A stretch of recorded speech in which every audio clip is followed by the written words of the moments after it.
آپ کا عقیدہ کیا ہے؟ یہ کسی حد تک ڈیزم پر مبنی ہے۔ میں نے 3 مہینے تک تصوف پر عمل کیا اور دن میں 5 وقت نماز پڑھی۔ کبھی کبھی میں خدا کا شکر ادا کرنے کے لیے کمرے سے نہیں نکلتا تھا، لیکن کچھ بھی ٹھیک نہیں ہوا، سب کچھ بگڑتا گیا۔ لوگوں کی تقدیر پہلے سے لکھی ہوتی ہے۔ ایک 3 سالہ بچے کی قسمت میں خدا عصمت دری کیوں لکھے گا؟ اور وہ عصمت دری کرنے والے کا ایسا انجام کیوں لکھتا ہے؟ میں خالق کو مردے الزام ٹھہراتا ہوں، کیونکہ اگر ضروری ہو تو خدا ہر کسی کی مرضی کو محدود کرے، لیکن کسی بھی قسم کی برائی نہیں ہونی چاہیے۔ میں کہہ سکتا ہوں میں اس کے انصاف کا احترام نہیں کرتا۔ کیا آپ ایک ریپسٹ کے برابر ہونا چاہتے ہیں؟ اشهد ان لا اله الا الله واشهد ان محمدا عبده ورسوله۔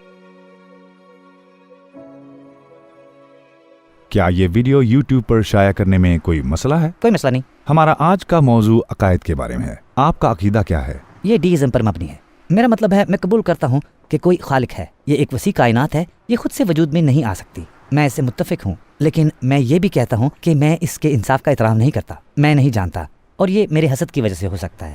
کچھ لوگ میری عمر کے ہیں جو BMW اور پورش چلاتے ہیں، میں اسے دیکھتا ہوں اور میں سوال کرتا ہوں کیوں؟ میں یہ کیوں نہیں کر سکتا؟ وہ نماز نہیں پڑھتا، روزے نہیں رکھتا، زکوٰۃ نہیں دیتا، میں نہیں جانتا۔ میں اس وقت یہ سب کچھ کر رہا تھا، یہ باتیں کرتے ہوئے بھی میں یہ سب کچھ کر رہا تھا، ان ٹیٹوؤں کے ساتھ بھی۔ ایک بھائی کا شکریہ، میں نے 3 ماہ تک تصوف پر عمل کیا، میں نے دن میں 5 وقت نماز پڑھی، لیکن کچھ بہتر نہیں ہوا، سب کچھ بگڑ گیا۔ میں نے سوچا اور کہا خداوند عالم، میں آپ کی خدمت میں حاضر ہوں، میں آپ کا شکر ادا کرتا ہوں۔ ایسے وقت تھے کہ میں دعا کرنے اور خدا کا شکر ادا کرنے کے لیے کمرے سے نہیں نکلتا تھا، لیکن کس وجہ سے کچھ بھی بہتر نہیں ہوا اور سب کچھ بگڑتا گیا۔ جب میں ماضی میں دیکھتا ہوں تو ان لوگوں نے جنہوں نے نہ دعا کی نہ شکر ادا کیا ہمیشہ ترقی کی۔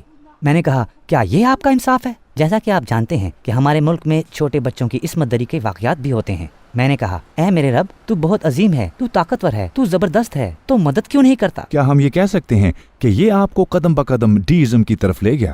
ہاں، ہم کر سکتے ہیں۔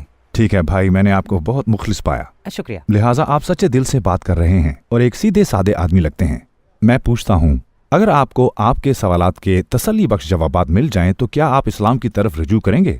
یقیناً میرے سوالات کے جواب ملنے کے بعد مجھے واپس کیوں نہیں آنا چاہیے؟ پھر بھی اگر ایسے واقعات ہوتے ہیں جیسا کہ آپ نے کہا، کوئی امیر ہو جاتا ہے اور اس وقت اگرچہ میں مسلمان ہوں، میں ایک کافر سے زیادہ غریب ہو سکتا ہوں، اور دوسری بات یہ کہ دنیا میں بہت سے جرائم ہیں، اور آپ نے ذکر کیا ایسے لوگ جو دوسروں کو تکلیف دیتے ہیں۔ اب جب ہم ان دونوں مسائل کو دیکھتے ہیں تو کیا آپ سمجھتے ہیں کہ ان کا وجود اسلام اور قرآن کے باطل ہونے کا ثبوت ہے؟ میرے لیے یہ ہے، کیونکہ میرے اس بھائی جس کا میں نے پہلے ذکر کیا تھا نے مجھ سے کہا آپ جتنا زیادہ دین پر ڈٹے رہیں گے، جتنا زیادہ اللہ کا شکر ادا کریں گے، چیزیں آسان ہو جائیں گی۔ اس نے کہا میں اس پر یقین کر کے اس راستے پر چلنے لگا، اس راستے پر کچھ بھی صحیح نہیں ہوا، سب کچھ صرف بگڑتا گیا۔ اس کے بعد میرے ذہن میں خیالات آنے لگے۔ میں سمجھ گیا، شاید ہم نے ضروری معنی پوری طرح سے نہیں سمجھے۔ آپ کو پتہ ہے کیوں؟ لوگوں کو یہاں تربیت گاہ کے بطور بھیجا گیا، بالکل اسی طرح جیسے جب ہم کسی لائبریری میں جاتے ہیں تو ہم یہ نہیں کہتے کہ یہ اتنی خاموش ہے اور اسے ایک بری چیز نہیں سمجھتے، ٹھیک ہے؟ اب لائبریری کو پرسکون جگہ ہونا چاہیے، جو کہ لائبریری کا مقصد ہے۔ یا جب ہم جم جاتے ہیں تو لوگ ورزش کرتے کرتے تھک جاتے ہیں اور ہم لوگوں کو فرش پر خون اور پسینہ بہاتے ہوئے دیکھتے ہیں، ہم یہ نہیں کہیں گے کہ یہ ایک بری جگہ ہے۔ اس کے برعکس ہم کہیں گے کہ واقعی منطقی ہے، کیونکہ اس جگہ کو کھولنے کا مقصد یہی ہے۔ لوگ یہاں تربیت کے ذریعے اپنی طاقت بڑھا رہے ہیں اور وہ ترقی کر رہے ہیں۔ اسی طرح اس تناظر میں دنیا کے آغاز کا مقصد کیا ہے؟ اس کا مقصد لوگوں کی تعلیم کی سطح کو بڑھانا ہے۔ لوگوں کو یہاں روحانی تعلیم اور ترقی کے لیے بھیجا گیا ہے۔ جیسے امتحان، جب ہم امتحان کی بنیاد کو دیکھتے ہیں تو ہم اس کے بارے میں اس طرح سوچ سکتے ہیں جس طرح جسمانی نشوونما جم میں ہوتی ہے۔ مشکلات اور پریشانیاں بھی ترقی کی نشانیاں ہیں، بس دنیا کی مصیبتیں دلیل ہیں۔ لوگوں کی روحانی ترقی کی دوسرے الفاظ میں یہ اشارہ ہیں۔ پھر جب ہم اسے اس زاویے سے دیکھتے ہیں، جیسا کہ ہم نے کہا لائبریری کا خاموش ہونا علامت ہے کہ یہ اچھا ہے۔ اس تناظر میں دنیا میں جو مسائل درپیش ہیں، خاص طور پر جب مسلمان ہونے والے کو زیادہ پریشانی کا سامنا کرنا پڑتا ہے، تو یہ روحانی ترقی کی علامت ہوتی ہے۔ اس جگہ کا مقصد خدا کو جاننا ہے اور ساتھ صبر اور آزمائش کے اپنی روحانی ترقی کو آگے بڑھانا ہے۔ ان کا ہونا معمول کی بات ہے۔ بس میں نہ صرف مادی چیزوں کے بارے میں فکر مند ہوں بلکہ مثال کے بارے میں بھی۔ یہ ایک بری صورتحال ہے، لیکن میں ایک مثال دوں گا، ایک 3 سالہ بچی کے بارے میں۔ مثال کے طور پر آپ جانتے ہیں کہ ہمارے ملک میں کچھ بزدل لوگ بچوں کو مخصوص واقعات سے روشناس کراتے ہیں۔ ہم کہتے ہیں خدا عظیم ہے، عظیم خدا یہ دیکھ کر ان بچوں کی مدد کیوں نہیں کرتا؟ 3 سال کی چھوٹی بچی کا کیا گناہ ہو سکتا ہے؟ اس کی آزمائش اور اس طرح کی مشکلات کا سامنا کرنے کے لیے देखें, जैसे कि आपने बुनियादी तौर पर कहा, अपनी इबादत में अच्छी तरह इजाफा करने के बाद भी मुझ में उल्टा कमी आई। अब लेकिन जैसा कि हमने कहा, यहाँ मुश्किलात का सामना करना पड़ेगा। सीखने के लिए मैं इस मौजू पर आपसे एक मुखलिसाना सवाल करना चाहता हूँ। इस मामले में आपके ख्याल में इसका जिम्मेदार और कसूरवार शख्स है या उसका खालिक अल्लाह है? मेरे ख्याल में ये खालिक है, क्योंकि इंसान की तकदीर पहले से तयशुदा है। तकदीर अलग है, हम इस पर भी बात करेंगे। तकदीर का लिखना मर्जी को नकारा नहीं करता, हम इस पर बात करेंगे। तो खुदा ने 3 साल की बच्ची के लिए और जाति करने वाले के लिए ऐसी तकदीर क्यों लिखी है? मैं समझ गया, ये ख्याल रख सकते हैं क्योंकि तकदीर का मामला कायम नहीं है। आइए इसे वाज़िया करते हैं। बुनियादी तौर पर जब हम वाक़यात को देखते हैं, हाँ, हम जुल्म को देख सकते हैं, हम लोगों को जराइम करता देख सकते हैं, हम उन्हें एक दूसरे को तकलीफ पहुंचाते हुए देख सकते हैं। लेकिन जब हम इसका तज्जिया करते हैं, हम देख सकते हैं कि जालिम इंसान है, क्योंकि इंसानों में कुव्वत इरादी होती है। मिसाल के तौर पर आपने आज नीले रंग का स्वेटर पहना है। क्या आपने इसे मुंतखब किया या किसी ने आपको मजबूर किया? मैंने इसे मुंतखब किया। तो ये मर्जी है, ये जुज़वी मर्जी का सबूत है। जैसा कि मैंने आज इसे पहनने का इंतखाब किया। इस वक्त हम सब एक जुज़वी मर्जी के वजूद को जानते हैं। जब हम इस वाक़े को देखते हैं तो लोग अपनी मर्जी से जराइम करते हैं। हम पहले ही जानते हैं कि वो लोग अपने इंतखाब के जिम्मेदार हैं। आइए एक मिसाल देखते हैं। हम देखते हैं कि लोग जराइम करते हैं और हम कुरान पर इल्जाम लगाते हैं। फर्ज करें कि जब एक डॉक्टर ऑपरेटिंग रूम में दाखिल होता है तो जानबूझकर लोगों को छुरा घोंपता है। क्या हम तिब्बी किताबों पर इल्जाम ठहराते हैं? नहीं, हम डॉक्टर को मुर्ते इल्जाम ठहराएंगे। हम डॉक्टरों को क्यों कसूरवार ठहराते हैं? इसका किताब से कोई ताल्लुक नहीं। हकीकत में आदमी ने किताब की इताअत नहीं की, ठीक है? इसी तरह अगर कोई शख्स किसी दूसरे शख्स को नुकसान पहुंचाता है और जुर्म करता है, जैसे इस्मत दरी, ज्यादती या कत्ल, तो हम देख सकते हैं कि ये शख्स कुरान की पाबंदी नहीं करता। उस डॉक्टर की मिसाल की तरह, जिस तरह हमने तिब्बी किताब को मुर्दे इल्जाम नहीं ठहराया, इसी तरह यहाँ भी कुरान और इस्लाम को मुर्दे इल्जाम नहीं ठहराना चाहिए। इंसान जिम्मेदार है। मैं असल में कुरान या इस्लाम पर इल्जाम नहीं लगाता, मैं खालिक को कसूरवार ठहराता हूँ। जैसा कि मैंने कहा, आप बहुत अजीम और इतने ताकतवर हैं। हम किताबों में पढ़ते हैं कि खुदा ने माजी में पिछले अंबिया और लोगों की मदद और रहनुमाई की। उसने उन्हें सीधा रास्ता दिखाया। वो आज लोगों को क्यों नहीं दिखाता? दर हकीकत वो लोगों की रहनुमाई भी करता है। वो हमें हल देता है। वो हमें कुरान और सुन्नत से मिसालें दिखाता है। हम अज़्म देख सकते हैं, लेकिन जैसा कि मैंने कहा, लोग अपनी मर्जी का इस्तेमाल करते हुए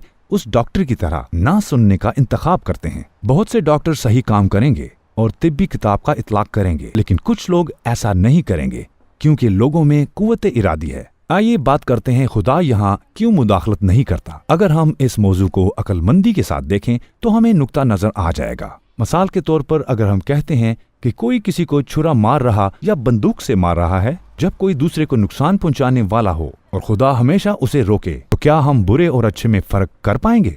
अगर मर्जी में रुकावट हो और कोई बुराई ना कर सके, तो क्या आप में और ज्यादती करने वाले में कोई फर्क रह जाएगा? फिर अच्छाई और बुराई की तमीज नहीं रहती। क्या आप रेपिस्ट की बराबरी पर रहना पसंद करेंगे? नहीं, मैं नहीं करूँगा, लेकिन मैं सिर्फ ये चाहता हूँ कि अगर जरूरी हो तो खुदा हर एक की मर्जी को महदूद करे और कोई बुराई ना हो, सिर्फ अच्छाई हो, कोई बुराई ना करे और कोई जहन्नम में ना जाए। जब हम इस नुक्ता नजर से देखते हैं और लोग पाबंद होंगे, तो एक नेक नीयत और बदनीयत शख्स में कोई फर्क नहीं होगा। मान ले कि इंसान ने अपनी रूह को आलूदा कर लिया है, दोनों में फर्क करने का क्या फायदा होगा? ये तब होता है जब कुव्वत इरादी अमल में आती है। यहाँ खुदा मुदाखलत कर सकता है, लेकिन आम तौर पर तमाम मुदाखलत और जराइम की रोकथाम आज़ाद मर्जी में मुदाखलत करेगी। फिर क्या होगा? लोग कहेंगे मेरे पास अपनी मर्जी नहीं है, मैं कसूरवार नहीं हूँ। फिर ये कैसा होगा? इससे सजा और जजा का मकसद फोत हो जाएगा। एक नेक और बुरे शख्स का दर्जा यकसां हो जाएगा। आपने कहा कि आप एक रेपिस्ट के बराबर खड़े नहीं होना चाहते। वो कौन सी चीज है जो आपको मुमताज करती है और मुख्तलिफ दर्जा देती है? अच्छे दिल वालों और बुरे दिल वालों में क्या फर्क है? ये आज़ाद मर्जी की मौजूदगी है। दूसरे अल्फाज में कुव्वत इरादी के साथ अच्छाई सामने आती है और बुराई बेनकाब होती है। हम इसे शफकत से देखते हैं। ये मुझे भी परेशान करता है, इसलिए मैं जो कर सकता हूँ वो कर रहा हूँ। लेकिन रहम करने वाले के लिए यह नामुमकिन है कि वो खुद रहम दिल ना हो। लेकिन जब हम इसे वसी दायरे में देखते हैं तो लोगों को सताया जा सकता है। आइए इस तरह सोचते हैं। मिसाल के तौर पर एक बहुत बुरे ख्वाब के बारे में सोचो। कभी कभी इसमें काफी वक्त भी लगता है, ठीक है? हम कहते हैं कि आपने एक ख्वाब देखा है जो आपके ख्याल में 80 साल तक जारी रहा और ये खौफनाक है। जैसे ही आप इस ख्वाब से बेदार होते हैं, क्या आप पानी के एक प्याले से सब कुछ भूल नहीं जाते? हम इसे ख्वाब कहते हैं और भूल जाते हैं। एक गिलास पानी के साथ अगर खुदा हमें ख्वाब के इस दर्द को भुलाने की तौफीक दे सकता है, जो हमें लगा 80 साल का है, तो वो हमें अब्दी जन्नत के बदले इस दुनिया की परेशानियों को भुलाने की तौफीक क्यों नहीं दे सकता। हम अबदी जन्नत के बारे में बात कर रहे हैं। हम कहते हैं कि खुदा अपने तमाम बंदों से यकसा मोहब्बत करता है, ठीक है, तो वो क्यों चाहता है कि लोगों में बुरी रूह हो? वो चाहता तो किसी को बुरा नहीं बनाता। खुदा अपने बंदों के लिए अच्छा चाहता है, लेकिन लोगों को एक नेमत दी गई है जिसे जुज़वी मर्जी कहा जाता है, ताकि वो अपनी सलाहियत का मुजाहरा करें। लोग इस जुज़वी मर्जी को अपनी मर्जी के मुताबिक इस्तेमाल करते हैं। मसलन आग का वजूद खुशगवार है ना? ये हमारी जरूरत को पूरी करती है, लिहाजा ये अच्छी है। इससे बहुत से फायदे हैं। अलबत्ता अगर कोई अपनी कुव्वत इरादी के साथ आग तक पहुंच जाए और जानबूझकर अपना हाथ जला दे, क्या हम कह सकते हैं आग का वजूद बुरा है? हम ये नहीं कह सकते, ये बहुत गैर माकूल होगा। वो नहीं कर सकते क्योंकि ये पहले से ही जाहिर था कि ऐसा होगा। ये नहीं कह सकते, ये उस शख्स का कसूर होगा। इसी तरह कुव्वत इरादी का वजूद, जुज़वी कुव्वत इरादी, एक बड़ी नेमत है, क्योंकि ये नेक और बद में फर्क करती है, और इसका वजूद ही लोगों को इंसानियत के दर्जे पे लाता है और उनकी कदर बढ़ाता है। लेकिन जैसे कोई शख्स आग में हाथ डालता है या किसी को छुरा घोंपता है, अगर वो किसी को कत्ल या नुकसान पहुंचाकर इस कुव्वत इरादी का गलत इस्तेमाल करता है, तो क्या हम कह सकते हैं कि जुज़वी मर्जी की तख्लीक बुरी और गैर इखलाकी है? खुदा ऐसा क्यों चाहता है? बिल्कुल आग की मिसाल की तरह हम ये नहीं कह सकते, ठीक है। जब हम इसे इस तनाजुर में देखेंगे तो हम कहेंगे हाँ, इसकी तख्लीक अच्छी है और इसके बड़े फायदे हैं, लेकिन बुरे लोग हो सकते हैं। लेकिन जैसा कि हमने कहा, आखिरत की जिंदगी है, जन्नत में अब्दी खुशी अच्छे लोगों की मुंतजिर है, और वो लोग जिनका आपने जिक्र किया, जिन पर हमें बहुत गुस्सा आता है, उन्हें इंसाफ के साथ सजा दी जाएगी। ये ऐसा ही है जैसे कि एक सुल्तान का जन्नत और जहन्नम के साथ इंसाफ करना। क्या मैं आपको किस्मत के बारे में बताऊं? ये ऐसा कह लें, तकदीर खुदा का इल्म है। हम बाज़ औक़ात मुदाखलत और इल्म को उलझा देते हैं। जिस तरह सूरज के मुख्तलिफ रंग होते हैं, मिसाल के तौर पर कह लें कि एक पीला है और एक सुर्ख है, ये दो मुख्तलिफ खसूसियात हैं। इसी तरह अल्लाह का नाम अल अलीम है, अल्लाह का जानने वाला नाम। हम इस नाम के साथ किस्मत पर गौर कर सकते हैं। उसका दूसरा नाम अल कादिर है। हम तख्लीक जैसे अमाल के बारे में सोच सकते हैं। खुदा जानता है, लेकिन क्या वो हमारे साथ मुदाखलत कर रहा है? हम दो मुख्तलिफ तसव्वुरात को उलझा देते हैं। ये सूरज के दो मुख्तलिफ रंगों की तरह है। खुदा का नाम अल अलीम अलग है और अल कादिर अलग है। फिर हम कहेंगे हकीकत ये है कि खुदा कुछ जानता है, उसका मतलब ये नहीं कि वह मुदाखलत करे और हमें मजबूर करे। इनमें मुख्तलिफ खसूसियात हैं। फिर हम कहते हैं कि अगर ये हमारी किस्मत में पहले से लिखा हुआ है तो इसमें हमारा कसूर कैसा? हकीकत में ऐसा नहीं है। खुदा ने ये लिखा है क्योंकि वो जानता था कि हम ये करेंगे। एक छोटी सी मिसाल से बात खत्म करते हैं। फर्ज करें कि दो गाड़ियां मुख्तलिफ सिमत से आ रही हैं। हम इसका हिसाब लगाते हैं और कहते हैं कि वो 8 सेकंड में टकराएंगी। आपने इसे कागज के टुकड़े पर लिखा और एक तसादम हुआ। ये जाहिर था। लोग आपके पास आकर कह सकते हैं हम आपस में टकरा गए क्योंकि आपने इसे कागज पर लिखा था। आप कसूरवार हैं। बिल्कुल ठीक है।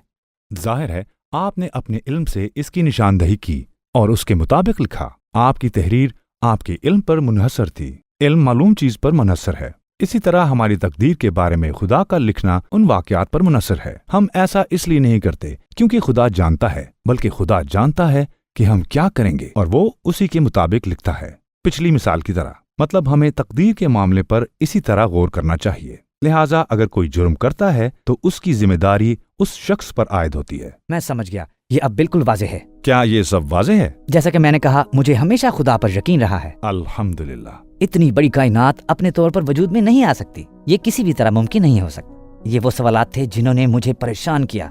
क्या कहते हैं आज दीन की तरफ पलट जाएं? चलो ये करते हैं। आपको शहादत याद है ना? यकीनन, बिला शुबा। अशहदु अन ला इलाहा इल्लल्लाह व अशहदु अन्न मुहम्मदन अब्दुहु व रसूलुहु।